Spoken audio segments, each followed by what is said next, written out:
Super. Alors voilà, donc je voudrais voir un thème avec vous qui est le suivant.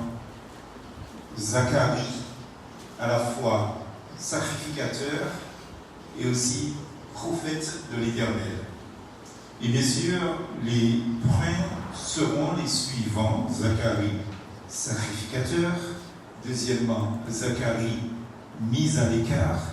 Et enfin, troisièmement, Zacharie, le prophète de l'Éternel. Et nous allons donc avoir la conclusion dans le troisième point. Certes, nous avons lu ce matin le texte central communautaire de Luc 1, chapitre 1er, versets 5 à 7. Et je voudrais continuer pour dire que la suite du chapitre de ce beau livre de Luc, le médecin, nous montre une page de l'histoire de ce couple. Et la suite de l'histoire nous met en relief trois parties de la vie de Zacharie, d'où ces trois points que nous avons mis en avant pour pouvoir justement avoir les orientations du Seigneur. En fait, tout au long du livre, tout au long aussi de ce chapitre 1er, il était indissociable. Donc, cet homme, il est vraiment indissociablement ou indissociable moralement d'une autre partie de son corps, c'est-à-dire de son épouse. Et ça, c'est extraordinaire. Zacharie est indissociable de sa chère épouse, Élisabeth. Elle est vraiment, Genèse chapitre 2, verset 18, elle est vraiment l'aide. L'aide que Dieu a mis à ses côtés, l'aide qui lui correspond. Quand Dieu dit, il n'est pas bon que l'homme soit seul, je lui ferai une aide qui lui correspond, une aide qui soit son vis-à-vis. Ces deux personnes, selon 1 Corinthiens chapitre 7, verset 39, on pourrait dire, je dis bien, on pourrait dire qu'ils s'étaient mariés comme dans le Seigneur. Et je pense que c'est une des clés pour un mariage réussi, selon que le Seigneur nous dit qu'une femme est liée à son mari aussi longtemps qu'il est vivant, mais si le mari meurt, elle est libre de se remarier avec qui elle veut, à condition qu'elle se marie dans le Seigneur. Amen. Alors, pourquoi je dis qu'ils étaient mariés comme dans le Seigneur? Parce que tous les deux étaient de la famille d'Aaron, donc sacrificateur. Alors, l'heureux état de ce couple était déjà une première leçon à retenir. Je pense que c'est un couple équilibré. Donc, la classe d'Étel, vous comprendrez ce que je veux dire. Hein. Il n'y avait ni l'un qui faisait plus, ni l'autre qui faisait moins, ni l'autre qui faisait moins, ni l'autre qui faisait plus, mais ils travaillaient en harmonie, l'un et l'autre, pour le Seigneur.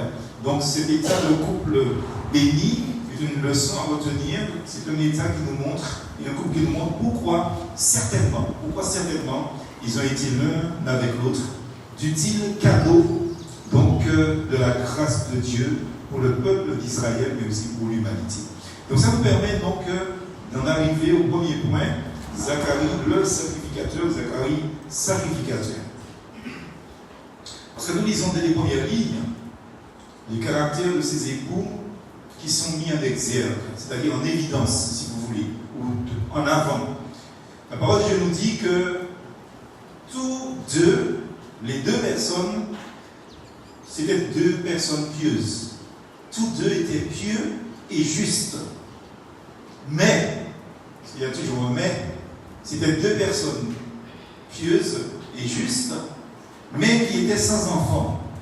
Et il y a un autre mais qui était très âgé. Vous voyez, frères et sœurs, qu'une belle leçon pour nous déjà, dans ce que nous pouvons appeler les caractères de ces époux, c'est que très souvent on peut être quelqu'un de pieux et juste, mais ça ne veut pas dire que tout va nous réussir. Il y a des personnes qui pensent que si on n'a pas d'enfants, etc., c'est une malédiction, etc. Non, on peut être pieux, juste, devant Dieu, devant les hommes, et puis Dieu n'a pas ce projet pour nous. Mais ça ne veut pas dire qu'on est quelqu'un de maudit, quoi. Il faut faire très attention à ça.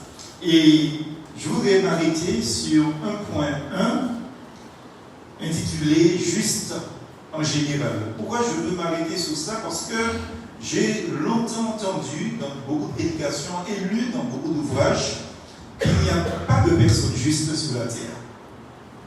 Alors que la Bible dit tout à fait le contraire. D'ailleurs, nous l'avons lu tout à l'heure, nous l'avons lu ce matin et nous l'avons rappelé déjà. Premièrement, Zacharie et Élisabeth font partie de cette lignée de personnes de justes. Donc si Zacharie et Élisabeth étaient justes, donc ça voudrait dire que il y a des hommes et des femmes justes. Alors, quand nous entendons de personnes justes, nous ne parlons pas de perfection. Nous ne parlons pas de juste pour avoir le salut éternel en Jésus-Christ. Ce n'est pas de ce qu'il s'agit. C'était des personnes, en fait, qui respectaient la loi, qui respectaient la morale, qui respectaient leur prochain, qui aimaient leur prochain. Donc, ils étaient de cette lignée de personnes justes, ainsi qu'ils sont nommés dans la parole de Dieu. Et vous savez que cette lignée-là, j'ai décidé de vous la révéler en vous montrant, par des textes bibliques, les personnes dont il est question, donc de cette lignée de personnes justes, qui commence avec Abel, pour se terminer par Corneille. Donc, déjà, deuxièmement, le Seigneur rend lui-même témoignage à la justice d'Abel. Christ rend témoignage à la justice d'Abel. Il parle du sang versé sur la terre. Matthieu chapitre 23, verset 35. Le Seigneur dit, depuis le sang d'Abel, le juste. C'est Jésus qui le dit. Donc, jusqu'au sang de Zacharie, fils de Barachi. Alors, vous voyez, frères et sœurs, comme quoi que si Jésus-Christ dit que Abel était de juste, pourquoi devons-nous dire que ça n'existe pas de personne juste sur la terre? Donc, troisième personne, nous trouvons Noé, un homme juste. Genèse chapitre 6, verset 9. La parole de Dieu nous dit que c'était un homme juste et intègre.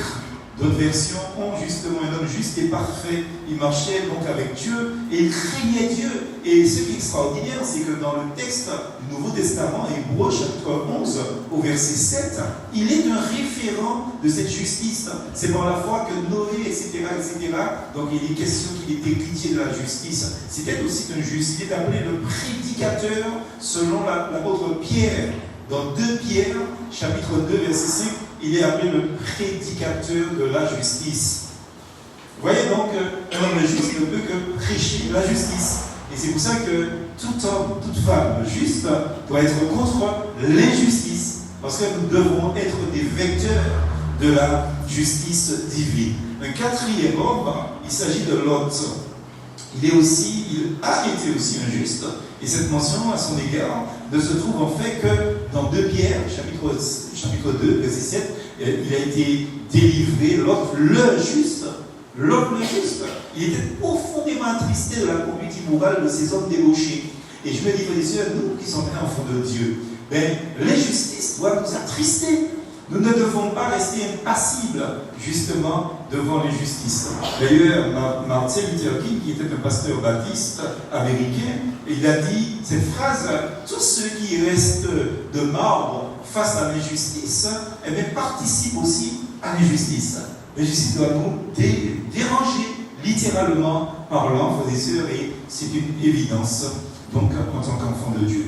Dans le Nouveau Testament, il y a dans Matthieu chapitre 1er, verset 19, un homme qui est appelé Joseph, qui était un juste. Joseph, son fiancé, qui était un homme juste, qui ne voulait pas diffamer, exposer Marie au déshonneur. Et quand il a su que Marie était enceinte, il pouvait peut-être penser que Marie l'avait trompé. Donc il va dire, on va se séparer en catimini, en cachette, pour ne pas la déshonorer. Et c'est là que l'ange va dire, non, Marie est une femme juste. Donc elle est enceinte par la vertu du Saint-Esprit. Donc tu devras rester avec elle. Donc vous voyez, c'est un homme juste. Mes sœurs, tout ça doit nous interpeller, tout ça doit nous parler. Nous qui vivons sous la terre, nous devons nous comporter en personnes justes dans tout ce que nous faisons. Et Siméon aussi était un homme juste et pieux. Parce que la parole de Dieu nous dit dans Luc chapitre 2, au verset 25, que c'était un homme qui attendait la consolation d'Israël. Et la parole de Dieu nous dit que l'Esprit Saint était sous cet homme-là. Donc si nous regardons dans le Nouveau Testament, nous constatons que Jean le Baptiste, frères et sœurs, est déclaré juste et saint. Donc dans Marc 6, au verset 20, c'était un homme juste et saint. Et il est évident pour nous, frères et sœurs, comme quoi que nous devons nous calquer sur ces modèles de justice, ces modèles d'hommes qui aimaient la justice. Deuxième personne, Joseph d'Arimathée, ou dans d'autres versions, Joseph d'Arimathie, justement, eh bien, dans Luc 23, verset 51, il est dit que c'était un homme de bien et juste. Vous voyez, hein, donc, il y a des bonnes personnes sur la terre. Amen. Il y a des gens bien sur la terre. C'était un homme de bien et juste. Frères et sœurs, donc, et nous devons imiter ces hommes. D'ailleurs, la Bible nous convie à cela. Elle nous invite à imiter les modèles de foi, les modèles d'hommes et de femmes qui vivent moralement bien, à les imiter dans leurs attitudes. Un troisième personnage dans le Nouveau Testament, c'est Corneille. Corneille, qui était un homme pieux, craignant Dieu, et qui priait Dieu. Acte 10, verset 22, nous dit qu'il était un juste aussi. Vous voyez, mes sœurs, donc il avait un bon témoignage de toute la nation des Juifs. Il faisait des aumônes, il pratiquait le jeûne, la prière. Donc, mes sœurs, nous devons imiter ces hommes-là. Et puis, enfin, il y a Zacharie et Élisabeth qui nous concernent, qui étaient un couple juste. Et ça, c'est extraordinaire. Un couple juste. Jusqu'ici, nous avons parlé d'hommes justes. Mais là, nous avons un couple juste. Et on va dire que la considération de cette lignée de justes nous amène à discerner, à comprendre ce qui est lié de manière globale à la justice pratique. Et je voudrais vous citer cette phrase que la piété, la crainte de Dieu, l'attente et l'espérance, mais aussi le contraste constant avec le milieu qui environnait ces personnes, n'a pas été un vecteur de corruption pour eux. Malgré le fait qu'ils étaient dans des milieux de corruption, ils ne se sont pas laissés corrompre. Alors, l'argumentation, souvent de personnes qui disent comme quoi que oui, mais nous travaillons parmi des gens pervers, des gens qui ont la langue sale, des gens qui parlent mal, etc. Nous sommes influencés. Non. Non. Non. Non. Frères et sœurs, ces gens-là ne se sont pas laissés corrompre par le milieu qui corrompt et qui les occupait. Et il nous appartient, frères et sœurs, de les prendre pour modèle et de les imiter. C'est parce que nous vivons dans une société où est tout dans la décadence, où tout est, frères et sœurs, l'immoralité, que nous devons être des personnes décadentes, immorales et impures. Non, frères et sœurs, leur piété brillait d'autant plus pour la satisfaction de Dieu que cette piété se manifestait au sein d'un ensemble impie, un ensemble de désobéissants. Frères et sœurs, eux, ils brillaient par leur justice. Ce sont bénis la menace. Et il est évident qu'il y avait la conduite de Caïn, justement, par rapport à celle d'Abel. Il y avait la conduite de cet homme. Il y avait Caïn et il y avait Abel. Abel ne s'est pas laissé corrompre par Caïn. Il y avait aussi cette génération corrompue et méchante du temps de Noé par rapport à ce patriarche-là. Mais Noé ne s'est pas laissé corrompre par une génération tout entière, par ceux qui étaient corrompus. Il y a aussi le peuple juif incrédule par rapport à ce résidu fidèle dont faisait partie Joseph, dont faisait partie Zacharie, dont faisait partie Élisabeth, dont faisait partie Siméon, dont faisait partie Jean le Baptiseur, dont faisait partie Joseph d'Arimathée. Tous ces hommes n'ont pas suivi leur peuple dans la débandade immorale. Ils sont restés justes. Et enfin, frères et sœurs, bien sûr, l'homme par excellence, l'homme sans péché. Et nous pouvons dire l'homme dans son péché par rapport à l'homme par excellence, c'est-à-dire Jésus-Christ. Vous savez que Jésus-Christ est venu dans un monde de ténèbres. Sa venue a éclairé les ténèbres. Est-ce que vous comprenez ça, frères et sœurs? Il est venu dans un monde ténébreux, mais sa présence a été lumière dans les ténèbres. Et frères et sœurs, c'est pas normal. C'est pas normal qu'un chrétien, quand il rentre dans un secteur ténébreux, qu'il puisse devenir ténèbres. Je ne sais pas si vous me suivez. Ça veut dire comme quoi que nous arrivons dans un milieu où il y a tellement d'immoralité, et bien nous nous fondons dans le milieu. Non, les gens doivent se dire, il y a la lumière. Parce qu'on est là, frères et sœurs. Ce n'est pas de la prétention, Ce n'est pas de l'orgueil, frères et sœurs, c'est une réalité biblique, évangélique, incontournable. L'enfant de Dieu, c'est une lumière. Vous êtes la lumière. Et là où nous allons, frères et sœurs, nous mettons la lumière, parce que nous avons la lumière par excellence en nous qui doit briller. Quand un chrétien rentre dans un milieu, on va constater qu'il y a un chrétien qui est là. Un chrétien est venu là, frères et sœurs, que dans les temps, ou le temps actuel, au milieu d'un monde dont Satan est le prince des ténèbres, frères et sœurs, nous puissions manifester notre lumière, nous aussi, nous puissions manifester les caractères donc similaires à celles de notre Seigneur de gloire et de Dieu de gloire, en brillant dans ce monde. Amen. Deuxième sous-point, nous avons parlé dans ce premier sous-point des justes en général. Je voudrais parler avec vous de la stérilité d'Élisabeth. Élisabeth, Zacharie, donc le couple monsieur, madame, Zacharie, si vous voulez, ils étaient sans enfants. Et cela nous parle de l'état d'impuissance, de l'état de mort dans lequel Dieu veut et peut manifester sa puissance de vie. Lui, justement, comme l'apôtre Paul le dit dans Romains chapitre 4, verset 17, la parole de Dieu nous dit clairement: je t'ai établi Père d'un grand nombre de nations. Il est notre Père devant le Dieu en qui il a cru, le Dieu qui donne la vie aux morts. Et le Dieu qui appelle à l'existence ceux qui n'existent pas. Donc ça, c'est formidable. Les chrétiens ne se rendent pas compte de la puissance qu'ils ont dans leurs mains, ou dans leur cœur, ou dans leur vie. Frères et sœurs, Dieu est celui qui fait vivre les morts. Dieu est celui qui appelle les choses qui n'existent pas à l'existence. C'est-à-dire que Dieu crée à partir de rien. Et il est le seul à faire ça. Personne ne peut faire ça. On parle de créateur de tableaux tel la Joconde. On parle de créateur de la dernière voiture qui vient de sortir. On parle du créateur de telle fusée, etc. Non, personne n'est créateur. On est des inventeurs. Attention, Dieu seul crée, l'homme invente. Pourquoi l'homme ne crée pas? Parce que l'homme prend des matières et les assemble, les étudie et finit par produire quelque chose. Mais Dieu prend, frères et sœurs, ce qui n'existe pas et crée pour que la chose existe. Ce n'est pas la même chose. Seul Dieu a la capacité de faire ça. Et c'est ce que dit l'apôtre Paul. L'apôtre Paul dit que Dieu appelle ceux qui n'existent pas à l'existence. Ça, il faut méditer sur ça.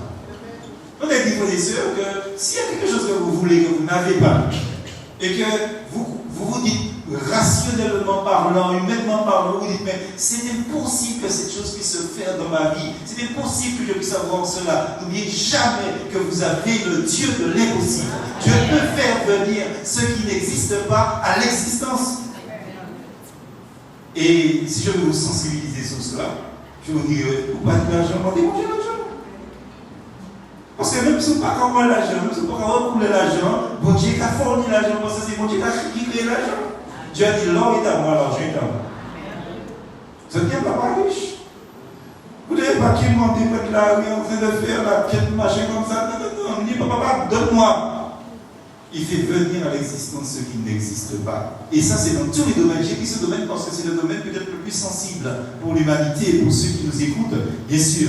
Et vous savez que Dieu, il l'a fait pour 6 autres couples, des choses extraordinaires, en amenant à l'existence des personnes qui n'existaient pas selon la parole. Alors nous avons celui de Zacharie et Élisabeth, qui est le 7e et le dernier cas des couples. Mais chaque fois, la naissance d'un ou deux fils est le symbole particulier de la puissance de Dieu dans une telle circonstance. Et même dans d'autres circonstances, dites-vous bien que la naissance d'un individu, c'est toujours la manifestation de la puissance de Dieu. Parce que la personne qui va naître vient de l'inexistence.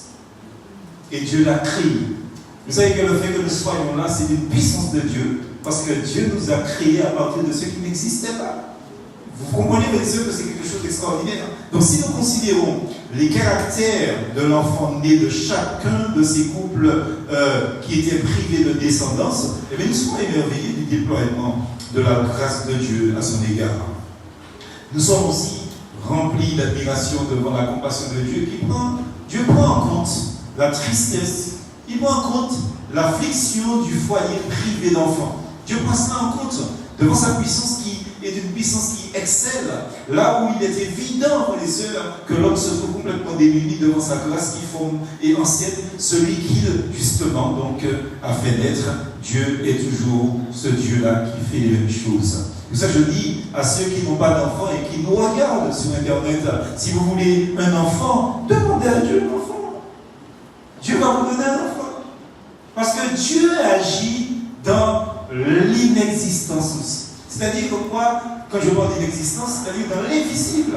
Dieu agit là aussi. Alors, bien sûr, j'ai nommé donc ce fait, mais je peux vous donner les noms aujourd'hui, là, à l'instant. On a le cas d'Abraham et Sarah qui ont eu Isaac. Et on considère Isaac comme l'homme ressuscité, Isaac comme le fils de la promesse, c'est le type de l'homme ressuscité, parce que, mes sœurs, nous savons ce qui s'est passé. Isaac a failli passer justement sous le couteau de son père, par sacrifice. Et c'est pour ça qu'on l'appelle l'homme ressuscité. Et bien, Isaac et Rebecca ont vu naître aussi conjointement Ésaü et Jacob. Ce dernier, Jacob, étant l'homme de la discipline formative de la grâce de Dieu. Mais Jacob et Rachel ont eu d'abord Joseph, qui est un type si remarquable du Christ, celui dont l'arc est demeuré ferme. Alors Genèse 49, au verset 24, nous parle de cela, que Jacob n'était pas n'importe qui, mais son arc est resté ferme et ses bras ont été fortifiés par l'intervention du Dieu puissant de Jacob. Il est ainsi devenu le berger, le rocher d'Israël. Et puis il y a eu Benoni, qui est le fils de sa peine, qui est devenu le Benjamin que nous connaissons, fils de ma droite, dans Deutéronome 33, verset 12, le bien-aimé de l'Éternel, qui habitera entre ses épaules. Il y a eu aussi Samson, qui était nazaréen dès le ventre de sa mère, qui est né d'un couple fidèle, juste, Manoah, donc, et sa femme, donc, qui était leur parent. Il y a eu Samuel, ce si grand prophète d'Israël, cet homme de prière et d'intercession qui a vu le jour chez Elkana et Anne. Il y a eu aussi la riche femme de Sunem, qui a eu un fils dans sa vieillesse. Donc, dans la vieillesse de son mari, son mari est encore plus vieux qu'elle. Et l'Éternel le lui a repris. Et par un miracle, en grâce d'Élisée, le Seigneur lui a redonné donc son fils. Enfin, devait naître chez Zacharie et Élisabeth Jean le Baptiste, qui fut plus qu'un prophète. Luc chapitre 7, verset 26, on va lire: qu'êtes-vous allé voir? Un prophète, disait Jésus, un prophète. Oui, je vous le dis, mais vous êtes allé voir plus qu'un prophète. De Jean, Jésus-Christ disait cela. Vous êtes allé voir plus qu'un prophète. Et dans Jean 5, verset 35, le Seigneur a dit que Jean, il était cette lampe qui brillait. Jean chapitre 5, verset 35. Il était une lampe qui brillait. Et ça veut dire comme quoi que là où il y avait les ténèbres, eh bien Jean a mis la lumière. Et évidemment, dans Luc 7, verset 28, il était celui qui, parmi ceux qui sont nés des femmes, aucun prophète n'est plus grand que lui. Aucun prophète n'a été plus grand que Jean-Baptiste, dit Jésus-Christ. Donc, assurément, la main du Seigneur était avec le fils de Zacharie, il était avec ce fils d'Élisabeth, puisque c'est ce que la Bible nous dit dans Luc chapitre 1er, verset 66. Alors Dieu nous dit que tous ceux qui les apprirent, les gardèrent dans leur cœur et disaient: que sera cet enfant? Et en effet, la main du Seigneur était sur Jean-Baptiste. Vous savez, donc, il ne s'agit pas simplement d'avoir un enfant. Quand le Seigneur vous donne un enfant, demandez au Seigneur de mettre sa main sur cet enfant. De sorte que cet enfant soit béni par Dieu en tout ce qu'il fera et qu'il soit pour la gloire de Dieu. Eh bien, Jean, il avait la main du Seigneur sur lui. Et je pense que la main du Seigneur a été pour les autres enfants, donc que nous venons de citer de ces personnes donc stériles. Mais ne doutons pas que les foyers où ils sont nés étaient autant de creusets favorables à leur formation morale et aussi spirituelle, du fait des exercices de ces croyants et des leçons déjà apprises. Et c'est important pour nous que nous puissions penser à l'éducation de nos enfants. Il ne s'agit pas simplement pour les ceux de faire des enfants, il faut leur donner une éducation, parce que nous savons quelle éducation les gouvernements réserve à nos enfants. Et nous devons faire la contrepartie, frères et sœurs. Attention, avant que la main du Seigneur ne s'occupe de ses enfants en grâce, eh bien, la main du Seigneur s'était d'abord intéressée à ceux qui allaient être leurs parents. Et évidemment, justement, si nous, parents, nous ne laissons pas la main du Seigneur nous conduire, le Seigneur ne conduira pas nos enfants. Parce que c'est en fonction de ce que nous avons reçu que nous pouvons donner à nos enfants. Est-ce que nous disons amen à ça?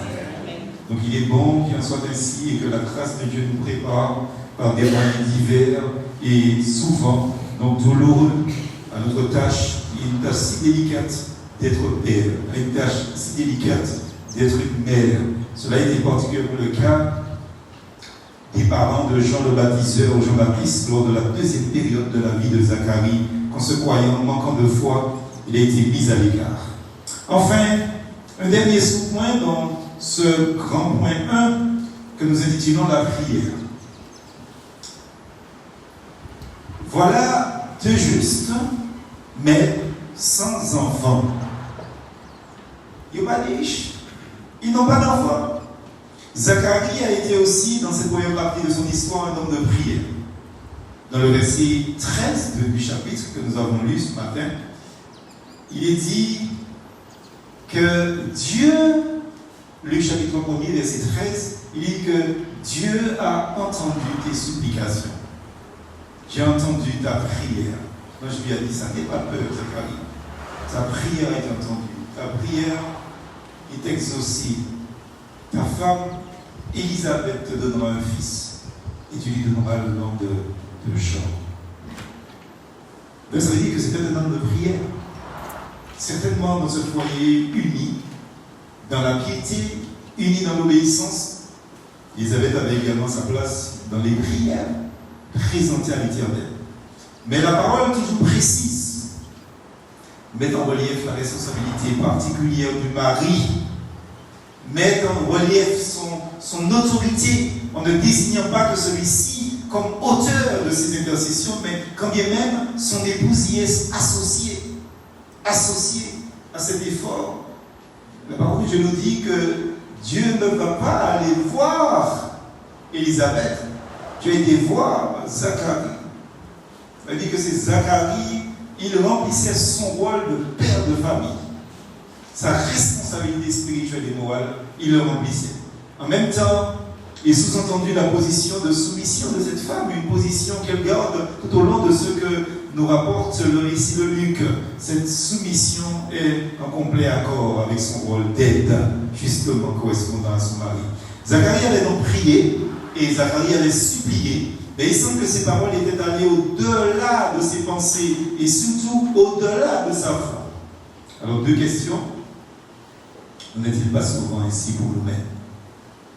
Nous prions, mais des fois, les paroles que nous disons devant Dieu, ça va des fois au-delà de ce que nous demandons. Et c'est ce que dit la Bible, que Dieu fera au-delà de ce que nous pensons, au-delà de ce que nous demandons. Alléluia. Vous pouvez dire amen à ça, frères et sœurs. Deuxième question, il nous arrive de répéter des demandes. Nous répétons des demandes, nous supplions le Seigneur, mais n'est-ce pas en doutant au fond de nous-mêmes parfois? Nous demandons au Seigneur, mais en même temps nous doutons. Et quand la réponse arrive, soulignons malgré notre manque de foi.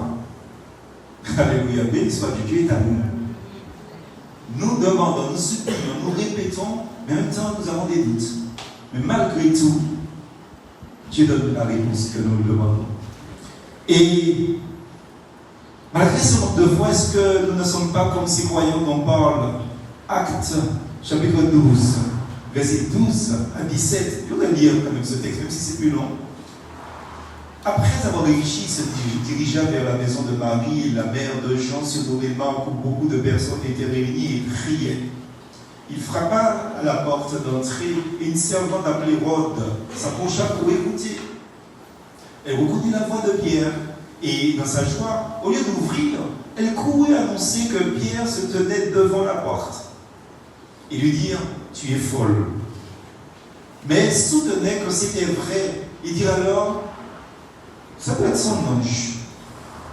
Cependant, Pierre continua à frapper. Ils ouvrirent et furent stupéfait de le voir. Stupéfait de le voir.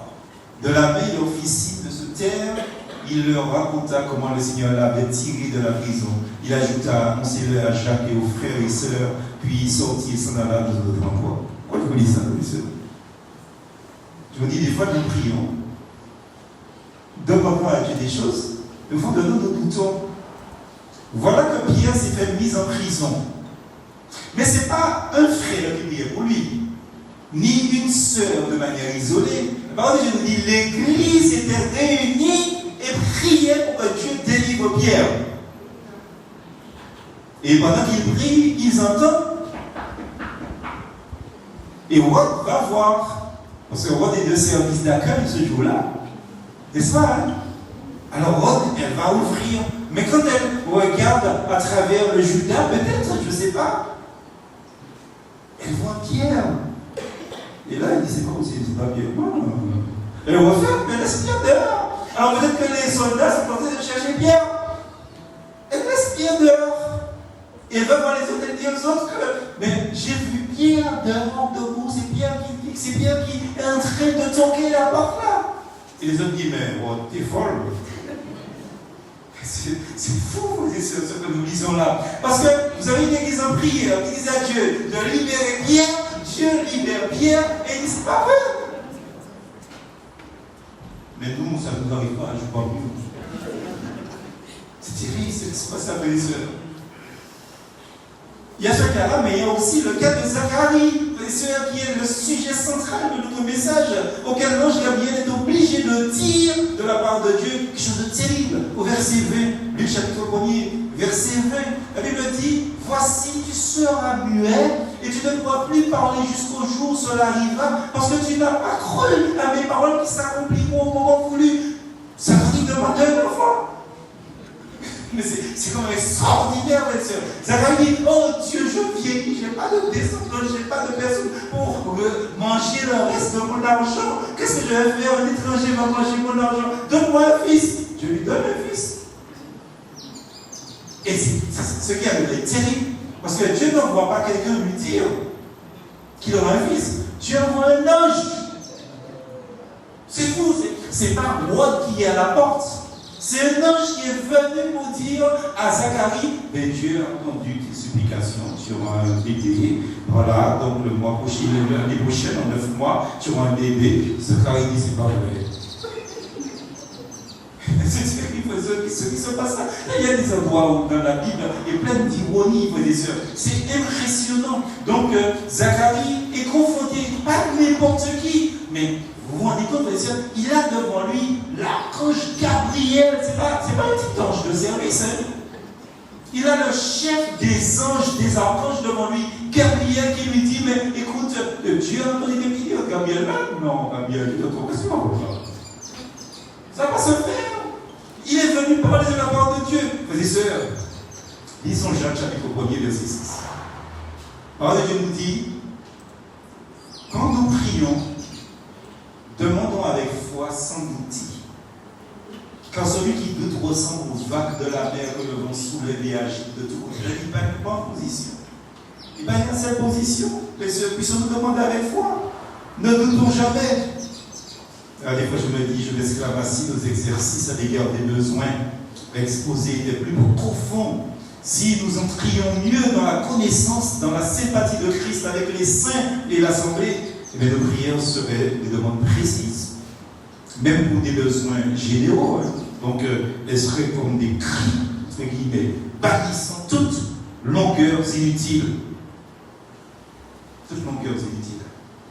Toutes vaines redites, des répétitions, tout cliché usé, jusqu'à en perdre toute force d'expression, bien sûr. Que nous veillons aussi à ne pas transformer nos demandes en méditation. Vous voyez, des fois, il y a des gens qui prient, on a l'impression que c'est une méditation qu'ils font, qu'ils lisent. Comme si nous avions à enseigner celui qui nous écoute. Il y a des prières qui sont des véritables enseignements. Et des fois, je suis très inspiré par des prières comme ça. Mais tiens, je vais faire un petit sujet sur ça, parce que effectivement, il a développé un point là. Donc, j'oublie même que c'était une prière en fait. Parce que c'est une méditation. Mais ceux à qui ils font ça, il y a des gens spécialisés dans l'église pour faire ça ici. Il y a des gens qui sont là pour pouvoir nous enseigner, ils sont là, leur travail. L'aide de prier, priez, pas en méditation. Je ne parle même pas des messages. Que nous veillons aussi à ne pas transformer donc nos prières en séminaires. N'est-ce pas? Alors posons-nous cette question un peu longue. Quelle réponse et quel exaucement pourrions-nous en attendre si la grâce et la miséricorde divine ne trouvaient malgré tout leur motif pour se déployer? Quelle réponse, quel exaucement pourrions-nous attendre, frères et sœurs? Mais heureusement, il y a la grâce de Dieu. Amen. Si Dieu regardait à notre crédulité, frères et sœurs, nous-mêmes ne serons pas là ce matin. Et personne ne serait guéri. Colossiens 4, verset 2. La parole de Dieu nous invite à persévérer dans la prière, veiller ici dans une attitude de reconnaissance. Et c'est pour ça que mardi soir, nous attendons à ce que ici soit rempli. Est-ce qu'il y a des gens qui veulent dire amen à ça? Alléluia. Comme Zacharie, comme Jacob, frères et sœurs, je voudrais vous faire lire ce texte. Genèse 30, verset 10. Le texte est beau. Parce qu'il dit, Jacob dit, Dieu de mon père, de mon grand-père, pardon, Abraham. Dieu de mon père, Isaac, Éternel, toi qui m'as dit, retourne dans ton pays, dans ton lieu de naissance, et je te ferai du bien. Je te ferai grâce. C'est ce qui est dit là, frères et sœurs. Jacob a prié d'une manière. Il y a des promesses qui ont été faites. Et Jacob, frères et sœurs, il se rend compte qu'il n'est pas trop petit pour recevoir ces grâces, ces promesses que Dieu a fait à son grand-père et à son père. Et nous devons nous emparer des promesses de Dieu. Nous devons nous emparer, parce que nous sommes souvent incapables, par manque de confiance et de foi, de saisir les bénédictions mises à nous reporter. Vous savez, dans le verset 18 de Luc chapitre 1er, Zacharie dit, mais à quoi on connaît cela? Comment est-ce que ça va se faire? Et là, Zacharie essaie de faire une leçon biologique à l'archange. Il est en train de dire à l'archange que mais tu ne connais pas la ménopause, hein? Tu ne connais pas l'andropause non plus. Hein? L'andropause, c'est pour les hommes. Hein? Tu ne sais pas qu'à un certain âge, que voilà, parce que ma femme est avancée en âge et moi je suis vieux. Alors il est en train d'apprendre à l'archange qu'à un certain moment de l'existence des humains, ils ne peuvent pas le faire d'enfant. Vous croyez que c'est un ange que vous allez apprendre ces choses-là? Frères et sœurs, mais c'est, excusez-moi l'expression, mais c'est ridicule. L'homme sait bien que, il sait que Zacharie est vieux, et il sait que son épouse est avancée en âge. Mais frères et sœurs, y a-t-il quelque chose d'étonnant de la part de Dieu? Rien d'étonnant de la part de notre Dieu. Frères et sœurs, nous pouvons persévérer dans la prière en ce sens, frères et sœurs, et croire que ce que Dieu a dit, c'est ce qui se fera. Comme Zacharie, comme Jacob, nous devons croire en lui, frères et sœurs. Et Dieu doit nous reprendre, frères et sœurs, comme il a fait pour Zacharie par le moyen de l'ange Gabriel des fois. Verset 20. C'est terrible ce qui se passe. Hein? Voici, tu seras muet et tu ne pourras plus parler. Des fois, je me dis qu'il y a des tas de personnes que Dieu devrait rendre muet. Jusqu'au jour où cela arrivera. Parce que tu n'as pas cru à mes paroles. Et ça concluront au moment où tu n'as pas cru. Tu es un incrédule. Malgré l'incrédulité de nos cœurs, Dieu poursuit quand même, mais toujours ce qu'il s'est proposé de faire dans nos vies.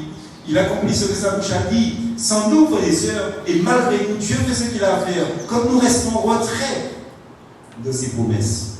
Comme nous sommes là subissant de ce fait une grande perte pour nous-mêmes, Dieu agit. Ni le sommeil des disciples à Gethsémane, ni le reniement de Pierre n'ont arrêté Jésus-Christ dans l'ultime étape de son chemin et dans l'accomplissement de son œuvre. Mais ce que nous ne croyons pas, Dieu agit. Ainsi, la deuxième phase de l'histoire de Zacharie va se dérouler en quelque sorte sans lui et en dehors de lui. Pourquoi? Parce qu'il est devenu un baba.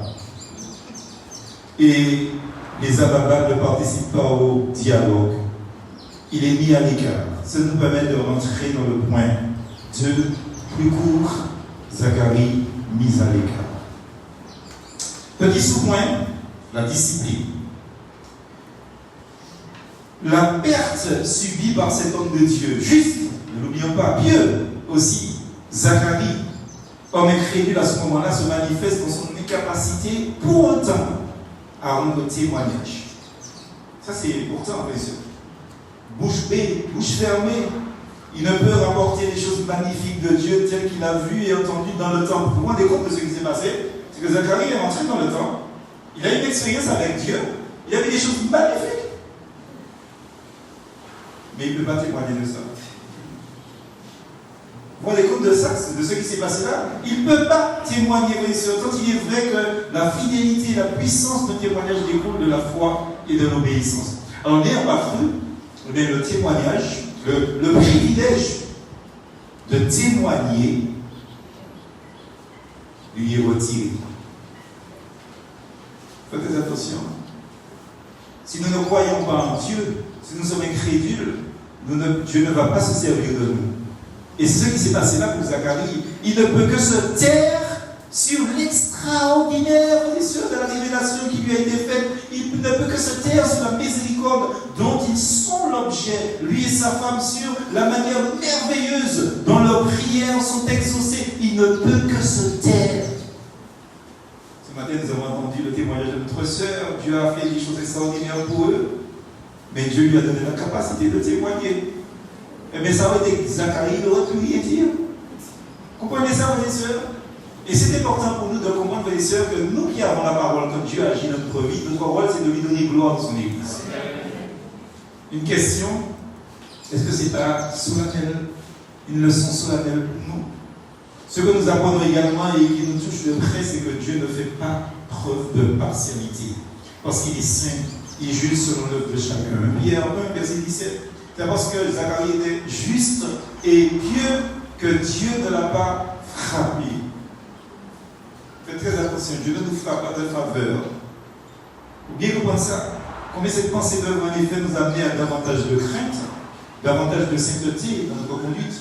Ce sacrificateur, il avait manifesté avec son épouse piété, justice, droiture. C'était un vieillard, certes, comme il se nomme lui-même au verset 18. Il dit qu'il est un vieillard. Il n'en reste pas moins, frères et sœurs, aux yeux de Dieu, il n'a pas cru, il a manqué de foi. Il a manqué de foi. Et Dieu ne peut pas passer à la légère sur ce manquement. Donc, comme nous le ferions facilement nous-mêmes, des fois parce que c'est notre fils, parce que c'est notre fille, parce que c'est notre maman, parce que c'est notre papa, parce que c'est notre mari, parce que c'est notre femme, on passe dessus. Dieu ne passe pas dessus. Dieu ne fait pas de favoritisme, frères et sœurs. Aussi, qu'est-ce qu'il va faire? Eh bien, Dieu va mettre Zacharie, l'homme pieux, l'homme juste, il va le mettre de côté. C'est une décision qui est prise sans délai et qui s'applique immédiatement. Au moment où tu n'as pas cru, au moment où tu es mis à l'écart. Dieu ne joue pas. Mon Dieu, pas qu'à faire la fête. Zacharie éprouve certainement la soudaineté de cette discipline. Zacharie connaît aussi une douloureuse humiliation publique. Parce que trois choses. Il est contraint de faire attendre le peuple, au verset 10. Parce qu'il y avait une multitude de personnes qui étaient en prière dehors. Ils avaient raison d'être en prière. Parce que Dieu a pu frapper Zacharie dans le temple, à cause de son incrédulité.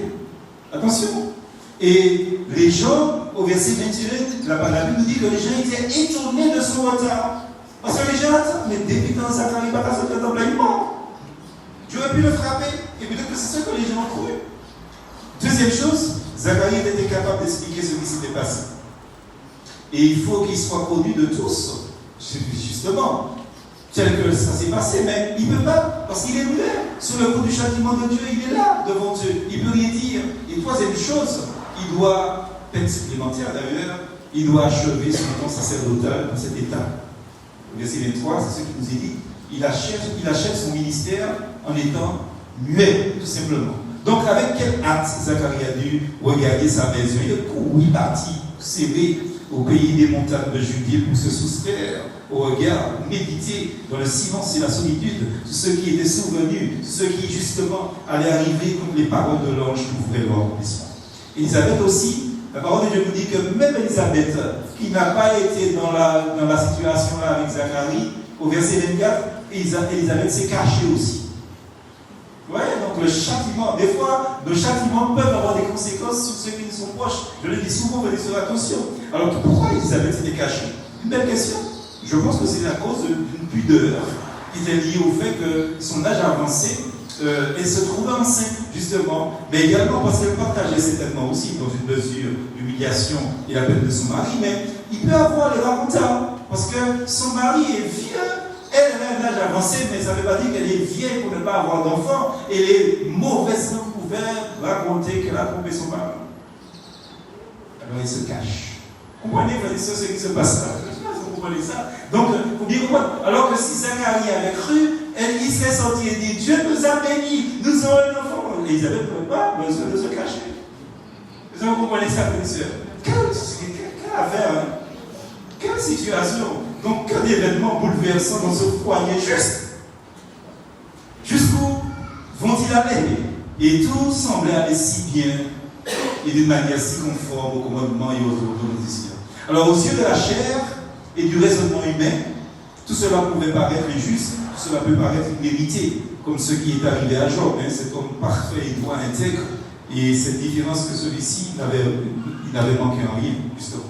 Alors, posons-nous la question, rapidement, pourquoi dans un temps où le résidu était si faible et si peu nombreux, être privé d'une bouche si utile? Parce que le peuple avait besoin de la bouche de Zacharie, parce que c'était un homme juste, c'était un homme droit. Pourquoi? À la suite du récit, nous constatons qu'au contraire, il avait de la part de Dieu à l'égard de Zacharie et de sa femme beaucoup de grâce, beaucoup d'amour, un amour véritable. Et Elisabeth constitue un exemple pour nous tous, pour toutes les femmes, frères et sœurs. Elle n'exprime absolument rien qui pourrait démontrer une insoumission quelconque à la volonté de Dieu. Donc une tentative de justifier son époux, comme peut-être, frères et sœurs, ça arrive souvent, ce que je disais, nous faisons du favoritisme, comme peut-être nous l'aurons fait, nous-mêmes, en tant qu'hommes, en tant que femmes, aussi, quand un proche à nous est touché par quelque chose, eh bien, souvent nous pouvons prendre parti, essayer de justifier donc, ce qui arrive à la personne. Elisabeth n'a pas cette attitude-là. Elle est une femme soumise, vraiment. Et même pendant, justement, je pourrais dire aussi une chose importante dans ce point. On va dire que c'était un test que Dieu lui a certainement fait. Et ce qui va se passer dans cette situation, ben, Dieu va agir avec puissance. Alors, dans ce sous-point, je voudrais voir, est-ce qu'on a vu le sous-point 1? Oui, 2.1? Oui. Donc, pour ce qui est là, j'ai un petit trou. On est dedans, tout à fait. Donc, 2.1. On est dedans, voilà. La parole de Dieu nous dit simplement que pendant plusieurs temps, Zacharie est resté muet. Et il est resté muet. Frères et sœurs, il faut bien comprendre ce qui s'est passé là. Il est resté dans une épreuve terrible. Et dans cette épreuve terrible qu'il est resté, il est resté 9 mois sans parler. Vous vous rendez compte de ça, hein? Depuis le jour de l'annonce jusqu'au jour, non pas de la naissance, et ça, frères et sœurs, c'est important de souligner cela. Ce n'est pas le jour de la naissance que Zacharie a retrouvé la parole. Parce qu'il y a eu, depuis la naissance, 8 jours supplémentaires. Et 8 jours d'épreuve en plus. Zacharie restait toujours muet. Et Élisabeth va déclarer que son fils sera appelé Jean, au verset 61. Et c'est au moment qu'Élisabeth va dire que son enfant va s'appeler Jean, Zacharie lui fait signe. Il réapparaît. Et il ne s'est même pas avancé de lui-même. C'est jusqu'au bout de son temps de discipline, de mise sous discipline, de mise à l'épreuve. Il reste toujours remarquable exemple pour chacun, en humilité, en soumission. Parce qu'il y a beaucoup de personnes, dès qu'on les met sous discipline, donc ils vont chercher les syndicats ceci, syndicats ça. Zacharie a pris sa discipline tranquillement. Il n'a pas cherché syndicat par-ci, syndicat par-là. Et qu'est-ce qu'il va faire? Il va écrire le nom que l'ange lui avait prescrit de donner à son fils. Au verset 63, il va agir par signe, par témoignage à son obéissance. Et il va écrire Jean est son nom. Ce qu'Élisabeth a dit, c'est ça la réalité. Et frères et sœurs, c'est quelque chose de formidable. Nous allons donc passer au point 3 qui est la conclusion pour finir. Je sors quelques textes. Zacharie prophète, c'est sans doute la plus belle partie de son histoire. En tant que sacrificateur de l'ancienne alliance, Zacharie offrait le parfum sur l'autel qui était honte des choses à venir. Maintenant, il est devenu un prophète, c'est-à-dire qu'il parle pour Dieu, il parle à la place de Dieu, il parle devant Dieu, et il est comme l'oracle, comme la parole de Dieu. Et maintenant apparaît l'explication de la sévérité apparente de la mesure de discipline dont il a été frappé, dont il a été l'objet. Mais ce devant nous se trouve, mise en lumière, le but que Dieu se proposait pour lui-même. D'abord pour ses époux pieux et justes, ensuite un but qui était le terme du plein déploiement de son amour et de sa grâce. En quelque sorte, derrière Zacharie, une porte se ferme sous ces 9 mois passés dans le silence et une autre porte s'ouvre. Une autre porte s'ouvre à ses yeux sur la lumière, sur la gloire de Dieu. La louange que Zacharie exprime, c'est une louange qui résulte de cette contemplation, non pas du souvenir de l'expérience qu'il a vécue en tant que muet. Il n'est pas nourri de ses propres sentiments, ce n'est pas de lui qu'il parle. Zacharie parle de la gloire de Dieu, de la grâce de Dieu et de ses voies envers son peuple. Et en même temps, il se penche vers son fils d'une manière si touchante.